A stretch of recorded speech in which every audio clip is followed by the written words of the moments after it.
हरि प्रसाद आप इसी गांव मलापुर की तरफ से 10 रुपये का कलम मंद पुरस्कार हम दोनों भाइयों के लिए दिए हैं। पार्टी लाख लाख धन्यवाद देती है। जब से तेरा नाम लिया मैं थाम लिया, जब से तेरा नाम लिया मैंने दमन थाम लिया। रज के रंग लाला राधा के सावरिया, सब दुख दूर हुए जब से तेरा नाम।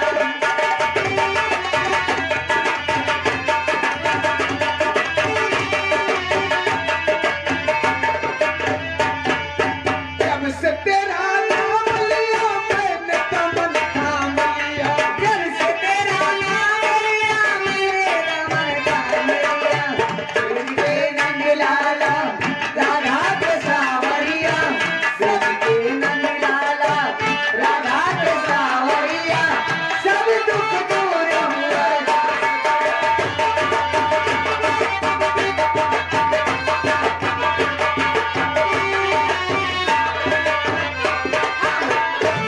ए बच्ची हाँ कहाँ आई भैया? ए दीदी, हाँ। यहाँ हमें लगता है मुंडन है। मुंडन में आई हो ना? हाँ, तो आइए।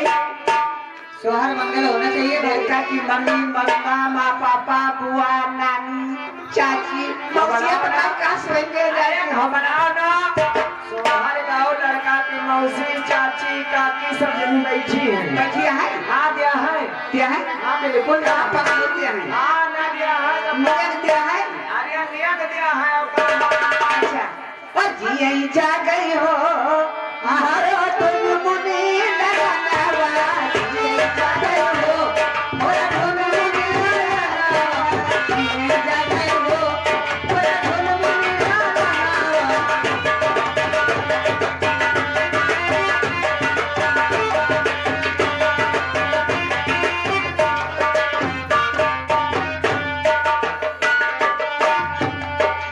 जिये जा गई हो और तुम मुनि लगावा, जिये जा गई हो और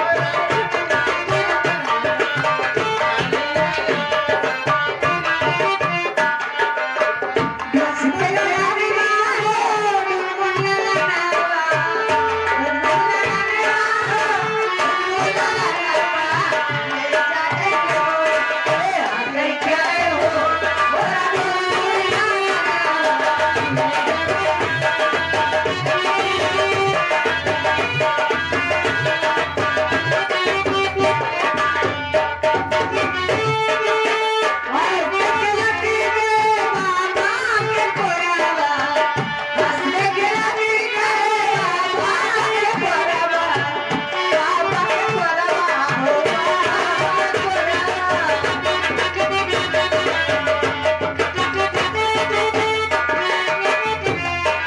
हंसते खिलते गए बाबा के कोरावा, अरे चुम्मा लिए हो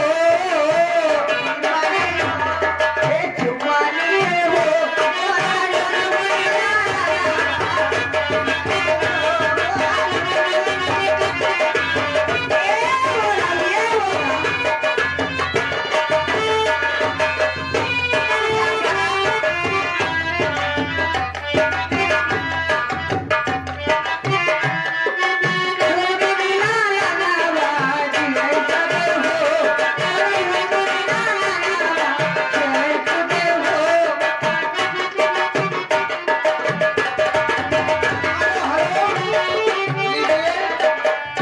बच्चे की बुआ आप बेलवा की तरफ से कितना दे रही? 20 रुपए बच्चे की न्यौछावर दे रही, सोहर पूरा कीजिएगा।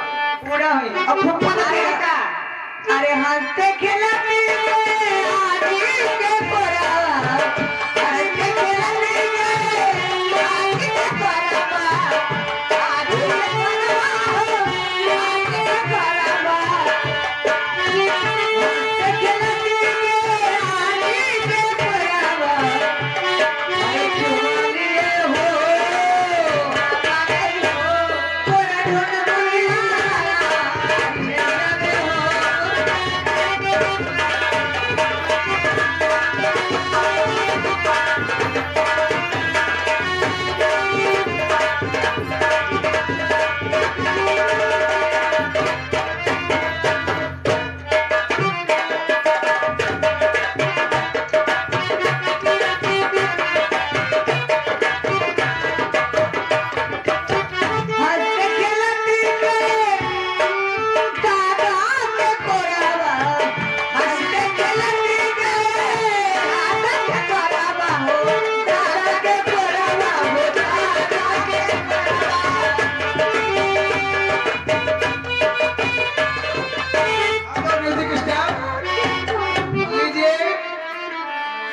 लड़का के दादा आप बद्री प्रसाद ये 20 रुपए दिए हैं न्यौछावर बच्चे की। लड़का के दादा ही 500 दिया जा पा रहा लेकिन वो कहते क्या है, सब कुछ लुटा दिया लाल तेरे मुंडन में। सब कुछ लुटा दिया लाल तेरे होने में। अब क्या लुटा तुम्हें लाल तेरे मुंडन में।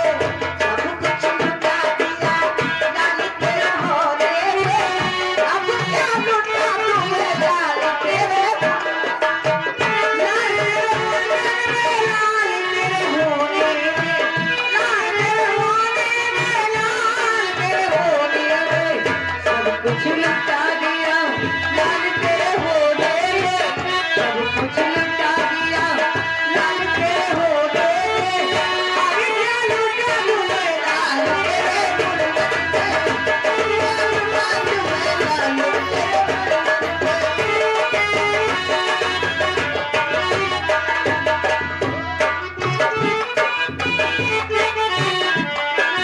अरे सासुरी आएगी क्यों ना मनावेगी।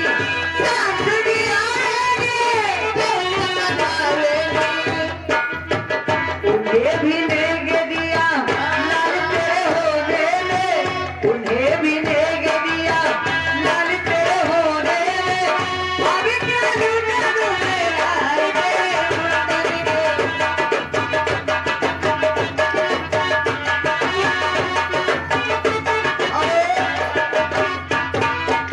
ये ऑरेंज ऑरेंज छोटा सा मुन्ना है और हमारे संतोष मिस्त्री इसी गांव की तरफ से इस 101 रुपए माँ से 21 रुपए बच्चे की न्यौछावर दे रहे हैं। सोहर एक पूरा की। भगवान करे बच्चे की जिंदगी सही सलामत है। हम लोगों की उम्र तक कैसे बोला बच्चे फिर आवे जाए ना। अच्छा ये देखो वो भी लाल तेरे होने में। लाल तेरे होने में। लाल तेरे होने में। लाल तेरे होने में। सब कुछ लुटा दिया लाल तेरे होने में। सब क्या लुटा तुम्हें लाल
मलापुर की तरफ से ये 10 रुपए बच्चे की न्यौछावर दे रहे हैं। सोहर पूरा कीजिएगा।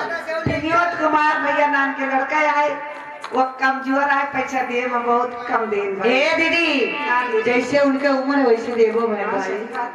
लड़का के दादा तो बढ़िए हैं। लीजिए हमारे लड़का के दादा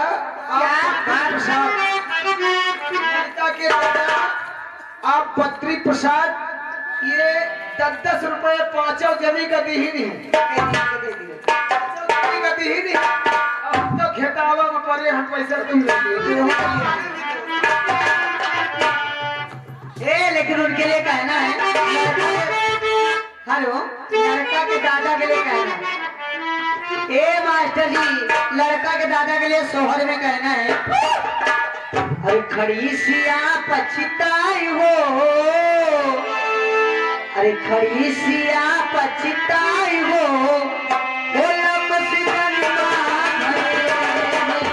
खड़ी सिया पछताई हो।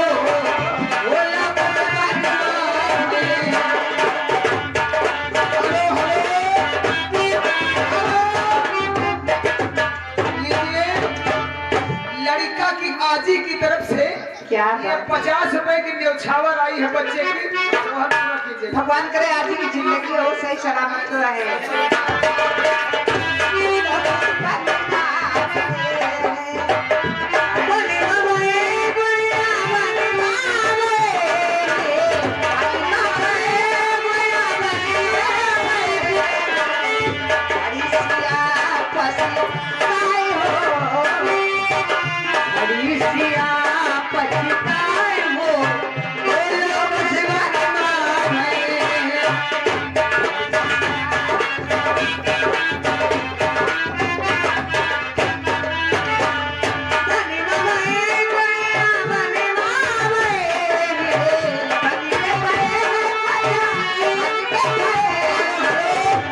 ये हमारे द्वारिका प्रसाद भाई साहब इसी गांव की तरफ से ये सब की रोड से 20 रुपए बच्चे के न्यौछावर दे रहे हैं, सोहर पूरा कीजिएगा।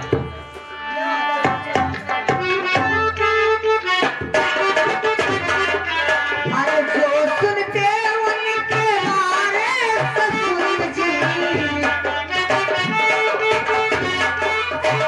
जो सुनते उनके हारे ससुर जी, हमारे ससुर जी हो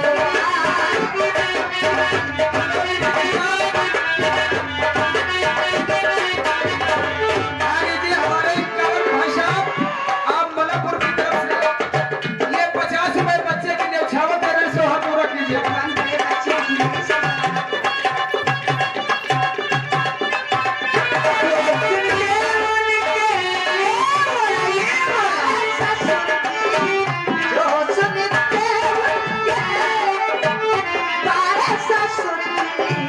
दियते